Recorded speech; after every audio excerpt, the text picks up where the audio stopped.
इन मूल मात्रकों के अलावा जो दूसरे जो भी मात्रक हैं, इन 7 के अलावा आप समझ लें वो व्युत्पन्न मात्रक है। और व्युत्पन्न किसको कहते हैं? पहले भी ये बात आ चुकी है कि अगर कोई चीज किसी चीज से बनती है, जैसे कोई चीज अगर ए से बनती है तो उसको ए के व्युत्पन्न कहा जाता है। तो ये व्युत्पन्न मात्रक इनको क्यों बोला जाता है? क्योंकि ये मूल मात्रक के क्या है? व्युत्पन्न होते हैं। ठीक है, तो ये जो व्युत्पन्न मात्रक है, जैसे क्षेत्रफल है, क्षेत्रफल जो है उसका एक जनरली सूत्र क्या होता है? लंबाई इंटू चौड़ाई।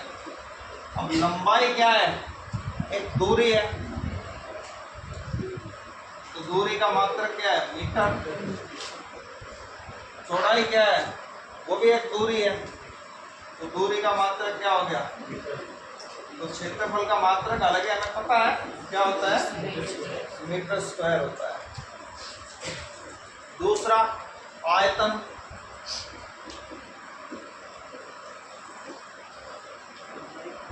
आयतन जो है वो क्या होता है? जनरली लंबाई इंटू चौड़ाई इंटू ऊंचाई, ये होता है। और ये तीनों ही मीटर में होती है, इसलिए इसका क्या हो गया? Metre cube. तो ये सब क्या है? व्युत्पन्न मात्रक है, क्योंकि ये किससे बन रहे हैं? साफ नजर आ रहा है, जो मूल मात्रक है उससे बन रहे हैं। जैसे घनत्व है,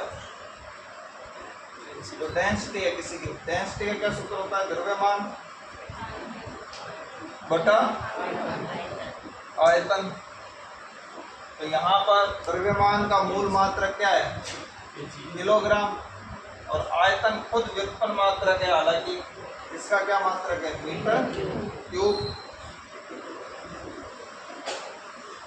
अब इस मीटर क्यूब को ऊपर लाएंगे तो ध्यान रखना, पावर है उसका चिन्ह चेंज हो जाता है। अगर आप इस चीज को ऊपर लाएं या नीचे लाएं तो ये हो जाएगा, इसको वैसे मीटर को m से व्यक्त करते हैं, तो किलोग्राम प्रति मीटर क्यूब।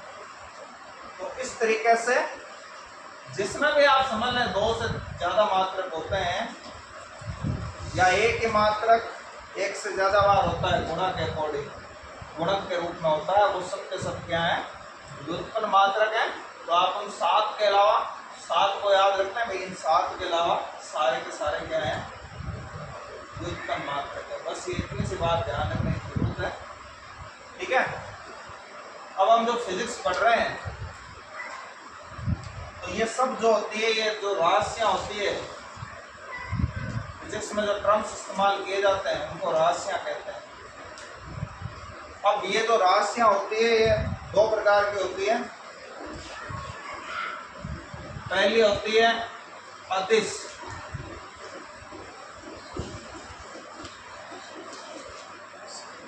अब देखिए, कोई चीज है, उसकी वैल्यू के लिए उसकी मात्रा की जरूरत होती है। ठीक है ना? इस मात्रा को जनरली बोला जाता है उसका परिमाण। ये इसका परिमाण की जरूरत होती है, इस परिणाम की जरूरत होती है, लेकिन इसमें दिशा की जरूरत नहीं होती। समझ में आ गया ना? तो दिशा की जरूरत नहीं होती। अब जैसे कई चीजें हैं, उन कई चीजों के लिए 2 वर्ड यूज किए जाते हैं। जैसे दूरी, दूरी क्या है? एक लंबाई है। इस दूरी के लिए आपको किसी भी दिशा की जरूरत नहीं हो सकती। आप जब ये कहें कि भाई बीकानेर से जयपुर की दूरी इतनी है, तब आपको दिशा की जरूरत नहीं है, ये दूरी होती है। ठीक है, और दिशा की जरूरत नहीं है। और दूसरी बात और है कि ये जो अदिश राशियां हैं ये जनरली 0 नहीं होती और नेगेटिव नहीं होती। मतलब सबसे बड़ी बात है कि ऋणात्मक नहीं होती। लेकिन अब हम दोनों के साथ साथ बात कर लेंगे ताकि आपके समझ में आ जाए। एक होती है सदिश राशियां, जिसमें परिणाम के साथ साथ क्या जरूरत होती है? दिशा की। परिमाण के साथ साथ दिशा की भी जरूरत होती है।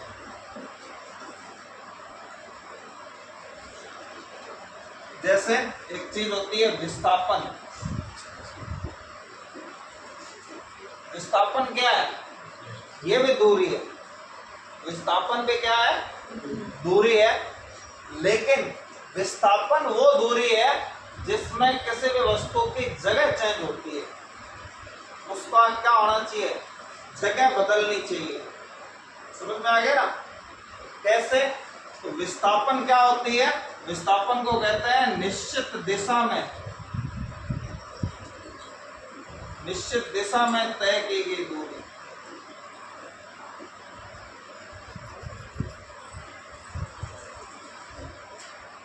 ये विस्थापन है। ठीक है?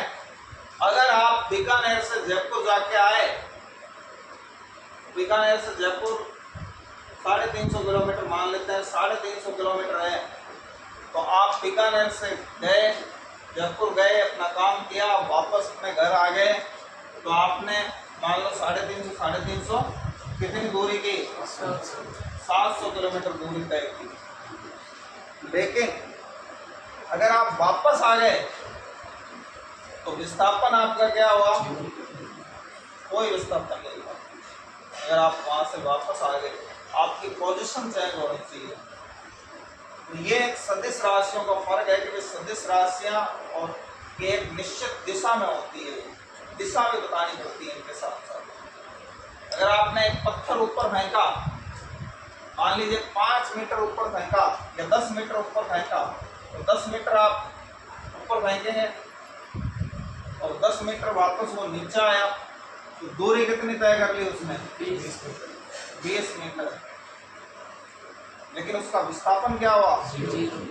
कोई विस्थापन नहीं हुआ। तो अगर वस्तु वापस लौट के आ जाती है तो उसका अंदर कोई विस्थापन नहीं होता। तो सदिश जो है, सदिश में क्या होता है? दिशा की जरूरत होती है। ठीक है? उसी तरह एक दूसरी जो चीज है, जैसे चाल, स्पीड है। जैसे अभी मैंने बताया कि जयपुर की दूरी 350 है और कोई वाहन इसको 7 घंटे में तय करता है। चाल बराबर क्या होता है? दूरी बटा समय। ठीक है? अब देखिए, यह भी एक व्युत्पन्न मात्रक है।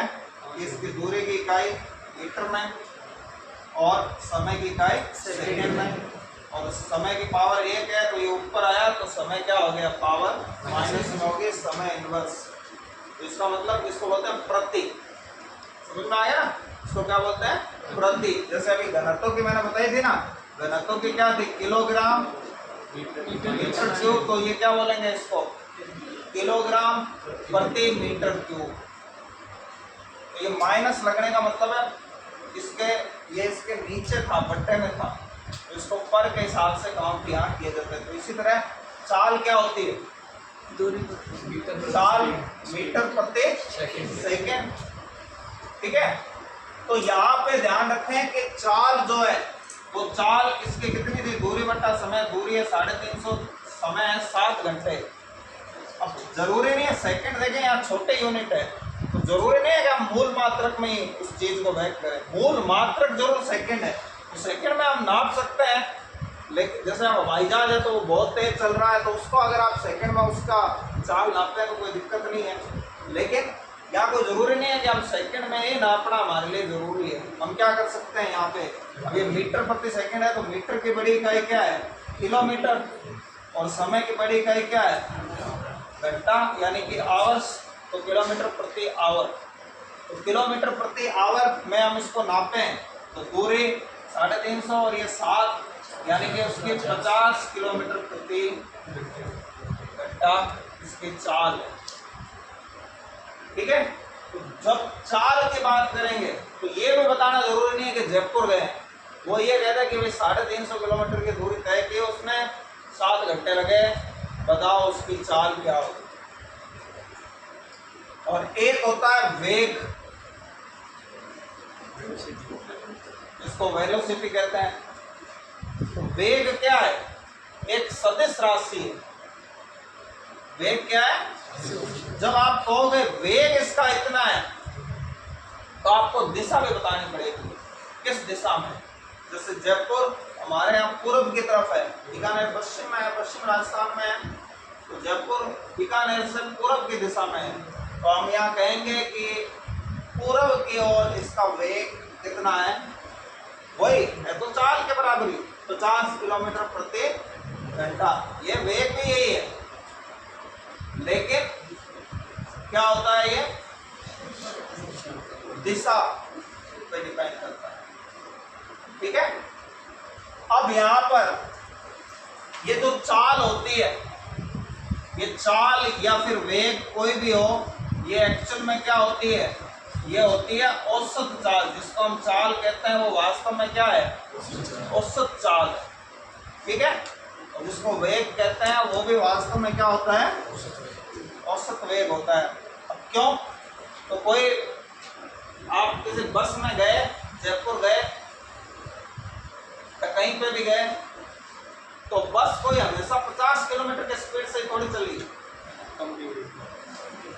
मान लो सड़क बहुत अच्छी थी, हाईवे था, ट्रैफिक नहीं था, उस समय क्या हुआ, उस समय वो बहुत स्पीड से चली, हो सकता है 90-100 की स्पीड में भी चली।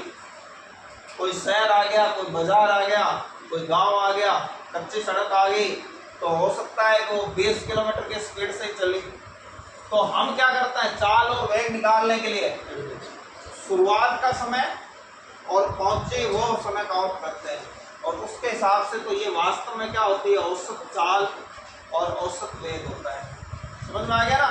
तो कुछ राशियां होती है वो सदिश होती है जिसमें दिशा की जरूरत पड़ती है, कुछ राशियां ऐसे होती है जिसमें दिशा की जरूरत नहीं पड़ती है, उनको क्या कहते हैं, अदिश कहते हैं। तो आप ये इसमें देख लेना, जैसे अदिश राशियों में बल, सदिश राशियों में बल, विस्थापन, त्वरण, वेग और संवेग। जैसे एक त्वरण होता है, इसके बारे में भी क्वेश्चन पूछा हुआ है। त्वरण क्या होता है, एक्सीलरेशन क्या होता है, वेग में परिवर्तन की दर। अब आप उस बस के अंदर बैठे हो, ड्राइवर के पास बैठे हो बस में या कार में, और ड्राइवर के पास बैठ के आपकी नज़र उस बस के स्पीडोमीटर पर है। आपने देखा कि हाईवे आ गया, हाईवे आ गया, उस समय उसकी स्पीड कितनी होगी, उसकी स्पीड 100 होगी मान लीजिए। फिर थोड़ी देर बाद कच्चा रास्ता आ गया, तो कच्चा रास्ता आ गया तो अब उसकी स्पीड कितनी होगी, 50 ही होगी। तो अब ये जो वेग में परिवर्तन की दर जो है, इसको क्या बोलते हैं, त्वरण बोलते हैं, एक्सीलरेशन बोलते हैं। ठीक है, और ये भी क्या है, अब देखो ये वेग से प्राप्त हो रहा है, तो वेग अगर सदिश राशि है तो ये भी क्या है, सदिश राशि। ठीक है, उसके बाद एक चीज होती है बल। फोर्स जो होता है, तो फोर्स जो होता है वो बताओ सदिश हो गए या अदिश हो गए, सदिश क्यों होंगे, क्योंकि बल के लिए भी आपको एक पर्टिकुलर दिशा की जरूरत पड़ेगी। समझ में आ गया ना। अब जैसे मान लीजिए कि आपको गाड़ी को धक्का लगाना है, गाड़ी बंद हो गई, कार बंद हो गई रास्ते में, तो कार बंद हो गई, और जनरली ऐसा होता है हमें कहा जाए कि इसके धक्का लगाइए, तो आप धक्का लगाएंगे, धक्के से मतलब बल लगाएंगे उसके ऊपर। अब बल अगर हम गाड़ी के आगे के साइड आके, और उस गाड़ी के, मान लीजिए कि ये गाड़ी है इस तरह से, और ये इसकी अगली साइड है, ये इसका फ्रंट है, अगर हम इधर के साइड में बल लगाएं तो क्या होगा, स्टार्ट हो जाएगी गाड़ी, नहीं होगी। आपको पीछे से आके उसके क्या करना पड़ेगा, बल लगाना पड़ेगा। तो बल तभी बोलेंगे, वरना तो वो बल आपका वेस्टेज हो जाएगा। ठीक है, उसी तरीके से कार्य के लिए भी क्या होता है, विस्थापन जरूरी है। समझ में आ गया ना। अब अगर आप एक 50 किलो का वजन उठा के और चाहे 5 घंटा खड़े रहे, तो आपने कोई काम नहीं किया, आपके द्वारा किया गया कार्य क्या है?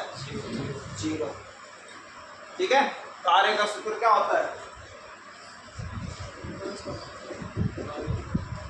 बल इंटू विस्थापन। अब आप मान लीजिए कि कोई 50 किलो का वजन उठा के, जैसे आप आजकल तो खैर ये रेडीमेड आटा ले जाते हैं, पहले क्या होता है गेहूं पिसाने के लिए ले जाते थे, तो आप आटा पिसाने के लिए ले गए चक्के पर, और चक्के पर ले जाने के बाद आपने आटा पिसवा लिया, वापस उस आटे को लेके आ गए, तो आपने कोई काम नहीं किया साइंस के अकॉर्डिंग, क्योंकि वो आटा वापस उसी जगह पे आ गया, तो आपका विस्थापन क्या है? तो ये आपका जो बल लगाया हुआ है बेकार हो जाएगा। तो ये ध्यान रखना है कि अगर आप जगह पे वापस आ गए काम करके, तो ये आपने कुछ भी कार्य नहीं किया। विज्ञान की भाषा में कोई आपने कुछ भी कार्य नहीं किया किसी चीज, यानी उसका विस्थापन होना चाहिए।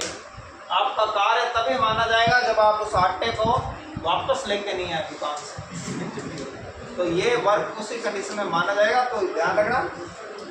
अब देखिए कार्य में सदिश है, क्योंकि दोनों ही सदिश है जिससे एक गुणा से ये प्राप्त हो रहा है, एक ये भी बात है। ठीक है, तो ये कार्य रिलेटेड क्वेश्चन आते हैं, इसमें ये ध्यान रखना कि विस्थापन होना जरूरी है। तो विस्थापन नहीं होता, अगर वो ये कह रहा है, जैसे क्वेश्चन आया हुआ है, मुझे याद है कंपटीशन में पता नहीं किसमें आया था, कि एक कुल्ली जो है 1 घंटे से 5 किलो वजन उठा के खड़ा है, और उसके द्वारा किया गया कार्य है, तो कार्य क्या है? 0 है। मतलब उसने हालांकि लंबा चौड़ा कई ऐसे 5 एक वैल्यू दी हुई थी, 4 एक वैल्यू दी हुई थी, 5 4 की गुणा करके 20 भी दिखाया हुआ था ऑप्शनों में, लेकिन वो उनका कोई सेंस नहीं था। तो इस तरीके से जो है ये बात आप लोग ध्यान रखना कि ये सदिश और अदिश राशियों के आपको नाम याद रखने हैं, और वरना आप जो है एक तरह की राशियों के नाम याद कर लें। इसके अलावा भी अब जनरली नाप तोल की जो यूनिट्स होती है उसके अंदर हम कुछ शब्दों का यूज करते हैं, ठीक है ना? उन शब्दों का यूज करते हैं, जैसे अब मीटर है एक मूल मात्रक, तो मीटर एक मूल मात्रक है। इस मीटर के लिए एक हम जो कॉमन, क्योंकि ज़्यादातर हमारा छोटी इकाइयों से, तो 1 सेंटीमीटर, जिसको कि सेमी में, ये वैसे टेबल पूरी दी हुई है, मैं आपको सिर्फ कुछ बातें समझा देता हूँ, इससे आपको समझ में आ जाएगी। सेंटीमीटर, अब ये सेंटीमीटर क्या होता है? तो ध्यान रखना, सेंटी जो वर्ड है ये वाला, इस सेंटी वर्ड का मतलब होता है 100वां हिस्सा, यानी जिस चीज की बात की जा रही है उसमें 100 का भाग लगा देंगे, यानी कि इसको कह देंगे कि मीटर का 100वां हिस्सा। जब हम मीटर के लिए सेंटीमीटर बोलते हैं, सेंटी अपने आप में एक वर्ड है, तो सेंटीमीटर का मतलब मीटर का 100वां हिस्सा। समझ में आ गया ना? ये क्या है? मीटर का 100वां हिस्सा है। सेंटी जो है वो मीटर का 100वां हिस्सा, तो मीटर का 100वां हिस्सा होता है, इसीलिए 1 मीटर में आप लोगों को पता ही है ये बात 100 सेंटीमीटर होते हैं। और 1 सेंटीमीटर में मीटर कितना होता है? तो ये 100वां हिस्से की जो मैं बात कर रहा हूँ ना, वो 1/100 मीटर होता है। हालांकि ये बातें बिल्कुल आप जानते हैं, वो वाली बातें हैं, बात यहाँ इनका लॉजिक बताने की है। उसी तरीके से एक शब्द आता है मिली,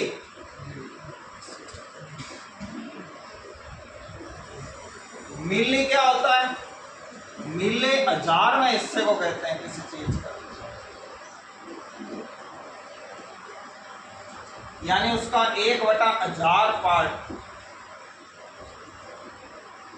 ठीक है, तो जैसे मिलीमीटर,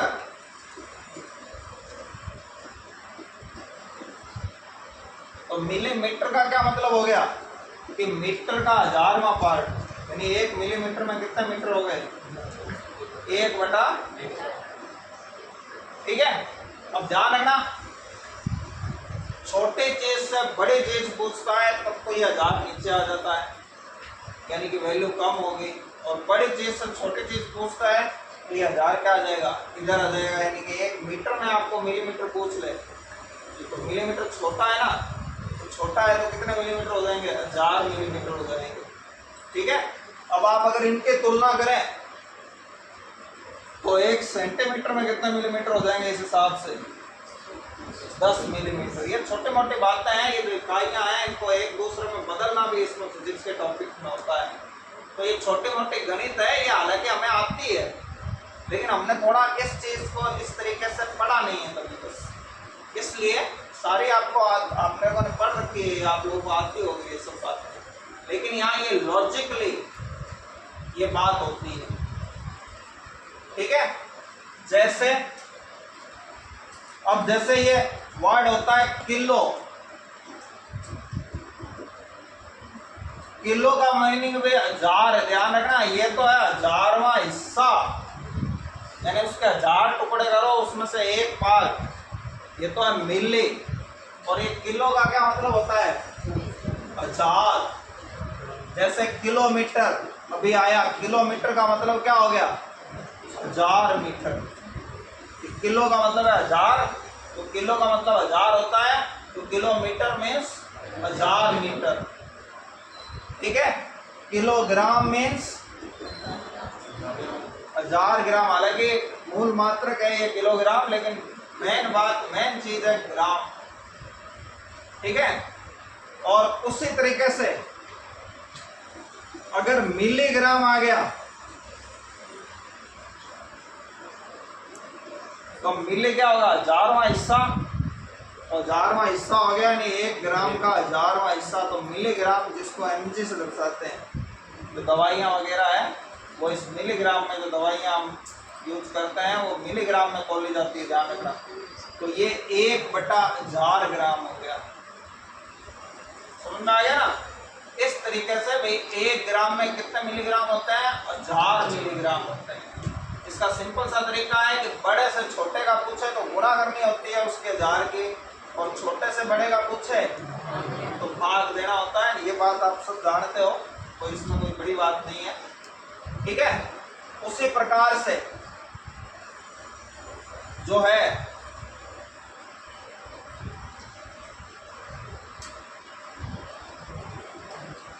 एक आता है डेसी मीटर।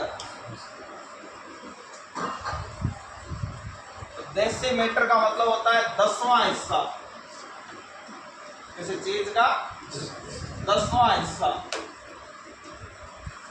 तो मीटर का 10वां हिस्सा क्या हो जाएगा, 1/10 मीटर। ठीक है। और अब देखिए डेसीमीटर में तो 1/10 मीटर हो गए। अब 10 मीटर हो गए, अगर इसी डेसीमीटर में सेंटीमीटर निकालने हो तो सेंटीमीटर कितने हो गए, तो देखिए मैं आपको दोनों तरीके से बता देता हूं। इस 1 मीटर में सेंटीमीटर कितने होंगे, 100, तो इसके 100 से गुणा कर दो तो कितना आ जाएगा, 10 सेंटीमीटर। यानी कि 1 डेसीमीटर कितना बराबर होता है, 10 सेंटीमीटर के बराबर होता है। लेकिन अब आपको सीधा सीधा याद रखना है, कैलकुलेशन नहीं करनी। डेसीमीटर मतलब मीटर का 10वां हिस्सा, और मीटर में सेंटीमीटर कितने होते हैं, 100, तो 100 का 10वां हिस्सा कितना हो गया, यानी 100 में 10 का भाग लगाया 10। ये डायरेक्ट भी हम ऐसे हिसाब करके, ये कोई जरूरी नहीं है हम पर्टिकुलर गणित के तरीके से करें। ठीक है। उसके बाद में आप लोगों ने शायद, हमने जब ब्लड के बारे में पढ़ा था, कुछ ग्लूकोज वगैरह के बारे में बताया था, ये खून के अंदर इतने इतने होते हैं। तो वहाँ ये जो चीज़ है ना, जनरली डेसीलीटर में नापा जाता है। खून के अंदर जो भी चीज़ होती है उसको किस में नापा जाता है, तो डेसीलीटर में। अब डेसीलीटर में नापा जाता है, और जनरली ml में भी व्यक्त करते हैं हम खून को, क्योंकि 1 लीटर से जब कम अमाउंट होता है तो उसको किस में नापा जाता है, ml में। ठीक है। तो अब डेसीलीटर का मतलब क्या हो गया, 1/10 लीटर। डेसीलीटर का क्या मतलब हो गया, 10वां हिस्सा। और 1 लीटर में ml का भी मतलब क्या है, यानी ना मिली, m फॉर मिली, मिलीलीटर। अब मिलीलीटर मैंने मिली कितना हिस्सा बताया है, 1000वां हिस्सा बताया है। तो 1000वां हिस्सा बताया तो 1 लीटर के अंदर कितने मिलीलीटर होते हैं, 1000 ml। तो डेसीलीटर में अगर ml पूछ ले जाए तो अब हम डेसीलीटर क्या होता है, लीटर का 10वां हिस्सा। देखो एक बात याद करने का ये तरीका है, नहीं तो उलझ जाते हैं इनके अंदर। डेसीलीटर मतलब लीटर का 10वां हिस्सा। अब अगर आपको ml में पूछ लिया जाए तो ml में पूछ लिया जाए तो हम कहेंगे भाई 1 लीटर का 10वां हिस्सा डेसीलीटर होता है और 1 लीटर में 1000 ml होते हैं। तो इसका मतलब 1 डेसीलीटर में कितने ml हो गए, 100 ml हो गए। तो हमारे खून के अंदर ये जो चीजें हैं, यूरिया, क्रिएटिनिन, ग्लूकोज वगैरह, जो खून जांच आप कराते हैं, वो खून जांच जो हम करवाते हैं उसमें हमारी मात्राएं ये डेसीलीटर में होती है, इस प्रकार से। ठीक है, तो ये बात आप लोग ध्यान रखना कि ये जो है ये आपके इस प्रकार से छोटी इकाइयां हैं। ठीक है, और भी हालांकि छोटी इकाइयां होती है, जैसे अभी तो हम 100,000 तक ही पहुंचे हैं, इसके अलावा भी छोटी इकाइयां होती है। जैसे आपने एक वर्ड सुना होगा नैनो, जो नैनो कार भी थी टाटा की, तो नैनो का क्या मतलब है, बहुत छोटा। तो नैनो का मतलब होता है उसका 1 अरबवां हिस्सा, किसी भी चीज का 1 अरब। 1 अरब में 9 जीरो होते हैं, इसलिए इसको 10 की पावर 9 कह देते हैं। किसी भी चीज का 1 अरबवां हिस्सा, उसके आप 1 अरब टुकड़े करेंगे तो 1 अरब टुकड़े करेंगे तो 1 नैनो बनेगा। ठीक है, तो जैसे नैनोमीटर, 1 नैनोमीटर में मीटर कितना हो जाएंगे, तो 1/10 की पावर 9, या फिर आप 1 के बाद 9 जीरो लगा दें, चाहे जैसे कर लें, ये इतने मीटर हो गए। अब वही बात है, जैसे 1000 का भाग लगता है छोटे से बड़ा पूछने पर, उसी तरह यहाँ 10 के पावर 9 का यानी कि 1 अरब का भाग लग गया। और उसी तरह अगर उल्टा पूछ ले कि 1 मीटर में नैनोमीटर कितने हैं, तो ये चीज क्या हो जाएगी, ऊपर आ जाएगी, तो 1 में गुणा हो जाएगी, तो वो 1 तो हट जाएगा, तो 10 की पावर 9 नैनोमीटर। नैनोमीटर को nm से व्यक्त किया जाता है। ठीक है, ये भी मशहूर है नैनोमीटर भी। उसी तरीके से एक होता है पिकोमीटर,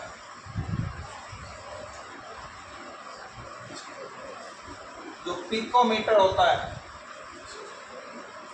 इसको पीएम से दर्शाते हैं। पिकोमीटर होता है 1 की पावर 10 की पावर 12वां भाग, यानी ये कितने हो गए, 10 की पावर 11 में 1 खरब हो जाता है। तो ये 10 की पावर 12 है, तो कितना हो गया, 10 खरब। 10 खरबवां जो भाग है। वैसे आप पावर का ध्यान रखना, ये खरब वरब में कंफ्यूज भी हो जाओ तो कोई बात नहीं है कि 10 की पावर। अब पिकोमीटर की जब बात आती है तो इसमें कितने मीटर हो जाएंगे, 1/10 की पावर 12 पिकोमीटर। और उल्टा कर देंगे तो कि 1 मीटर में पिकोमीटर कितना होंगे, 10 की पावर। ठीक है, तो आपको ये थोड़ी सी ये बातें याद करनी पड़ेगी।